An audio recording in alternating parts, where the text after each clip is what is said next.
All right, well, with technology disrupting the taxi industry with Uber and Lyft and the hotel industry with Airbnb, could insurance be next? Artificial intelligence is helping one SoftBank-backed startup streamline insurance policies and reduce costs for the end user, and it's also the focus of today's Startup Spotlight.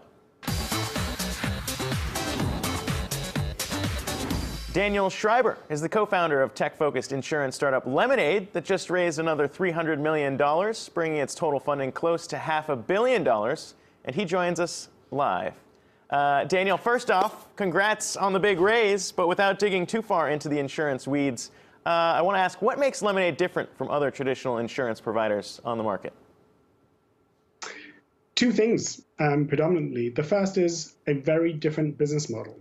So insurance companies usually make money by keeping whatever's left over at the end of the year, which means that they are in a conflict with their customers. If they don't pay you your claim, they get to pocket that money, and that creates a lot of the distrust and lack of love that the whole industry is plagued by. So people feel entitled to embellish their claims, etc. Lemonade doesn't work that way. We take a flat fee. You pay us your premiums. We tell you in advance that we're only going to take 25% for us. And no matter what, we're not going to make more money, because if there's money left over, we're going to give it to a charity of your designation.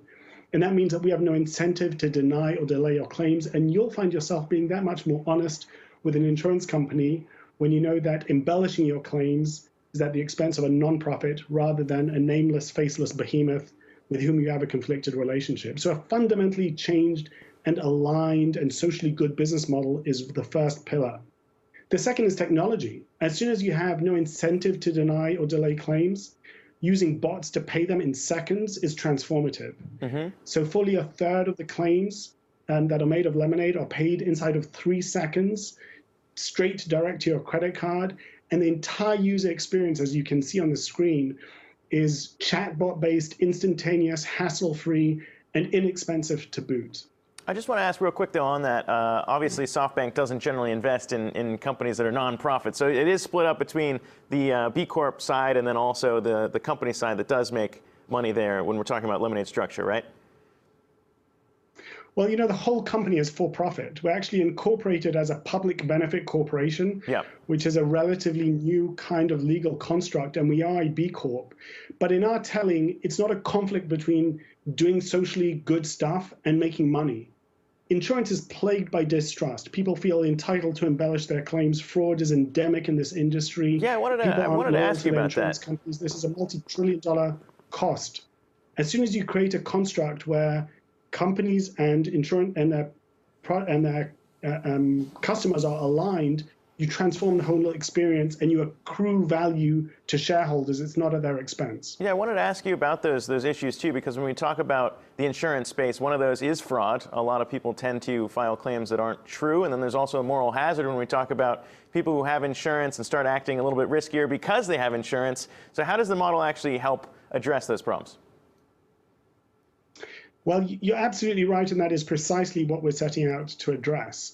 So a lot of that moral hazard, a lot of that conflict is baked or a consequence of the very fundamental business model, which says, if I don't pay you a claim, I pocket it, which puts me in an adversarial relationship with my insurance company.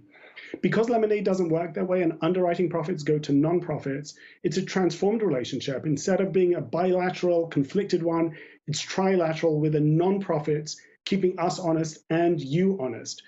We're seeing that in behavior. So we get every week customers writing in and saying, how do I return money? You paid me for that stolen laptop. Actually, my girlfriend found it under the sofa. How do I return money to you? Interesting. So we're seeing a transformed relationship where an insurance company that's willing to pay claims in 3 seconds and customers who are willing to act much more honestly than they would be if the relationship was differently constructed. Hey, Daniel, Brian here. So just a quick question. I mean, how difficult was it to start this up? We don't hear too much about insurance startups. Obviously, a lot of that is because of how difficult it is to get the pool together. When you're trying to put this together, I mean, you know, how difficult was that for you to pitch this idea? It was hugely difficult. You're absolutely right. And we are an insurance carrier as well as a technology company. We're a New York domiciled insurance company. So we're not just selling technology in front of an old insurance company. We started the whole thing from scratch because in our telling, the fundamentals needed re-engineering, not just a pretty facade which technology alone could have provided. But we were very fortunate. Sequoia and other two fabulous VCs seed funded us on the faith that insurance needs to be reinvented. It's a $5 trillion industry. It's 11% of GDP. It's a huge prize. And when you have an industry that big, that is dominated by the same players that dominated it in the era of the horse-drawn carriage, and it's unloved by consumers, you put all of that together, and both for entrepreneurs like myself and my co-founder, and for investors like Sequoia and General Catalyst and SoftBank, who have been backing us, it's too good of an opportunity to pass up on. All right, Daniel Schreiber, CEO of Lemonade, thanks so much for joining us.